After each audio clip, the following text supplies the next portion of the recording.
പരീക്ഷ ഞാൻ കാര്യമായിട്ട് പ്രിപ്പയർ ചെയ്യാത്തതുകൊണ്ട് എങ്ങനെ എഴുതണം എന്നുള്ളൊരു ധാരണ ഉണ്ടായില്ലായിരുന്നു.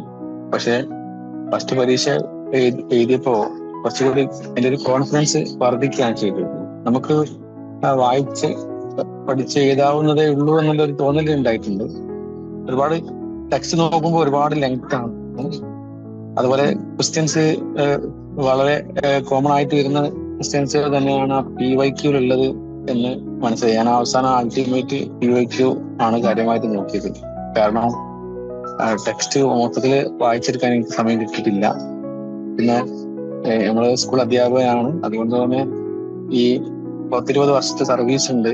അപ്പോൾ കേട്ടക്ക് വന്നപ്പോ ഞങ്ങൾ ഉൾപ്പെടെയുള്ള ആൾക്കാർ എഴുതിയെടുക്കുമെന്ന് പറയുമ്പോൾ 10-20 അല്ലെങ്കിൽ 25 വർഷം മുമ്പ് പഠിച്ച സബ്ജക്റ്റിൽ നിന്ന് വീണ്ടും ഡെപ്ത് ആയിട്ട് പരീക്ഷ എഴുതി പാസ്സാവണമെന്നുള്ള ഒരു ടാസ്ക് ഫേസ് ചെയ്യുമ്പോൾ അത് ഒരേ സമയം അതും ഇതൊക്കെ ഒരുമിച്ചാണ് നമുക്ക് വന്നത്. അപ്പോൾ അതുകൊണ്ട് തന്നെ രണ്ടുകൂടി ഫോക്കസ് ചെയ്യാൻ പറ്റിയിട്ടില്ല. അപ്പൊ അതിന്റെ ഒരു പ്രശ്നം ഉണ്ടായിട്ടുണ്ട്. എന്നാലും ഈ എക്സാം കഴിഞ്ഞപ്പോ ഉണ്ടായത് ഇത് കുറെ കൂടി വായിച്ചെടുത്ത് പരീക്ഷ എഴുതി എടുക്കാൻ പറ്റും എന്നുള്ളൊരു തോന്നല് ശരിക്ക് ഉണ്ടായിട്ടുണ്ട്. ഫസ്റ്റ് പരീക്ഷ അറ്റൻഡ് ചെയ്തപ്പോഴാണ് ഇത് എങ്ങനെ ചെയ്യണം എന്നുള്ള ഐഡിയ കിട്ടിയത്. ഞാൻ ഡിസംബറിൽ പഠിക്കുന്നൊരു ധാരണയിലാണ് പരീക്ഷയ്ക്ക് പോയതായിരുന്നു.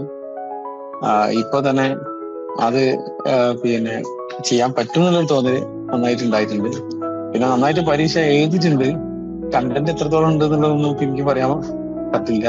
എന്നാലും 26 പേജിൽ 20ഓളം പേജിലെല്ലാ പേപ്പറും ഞാൻ അറ്റൻഡ് ചെയ്തിട്ടുണ്ട്.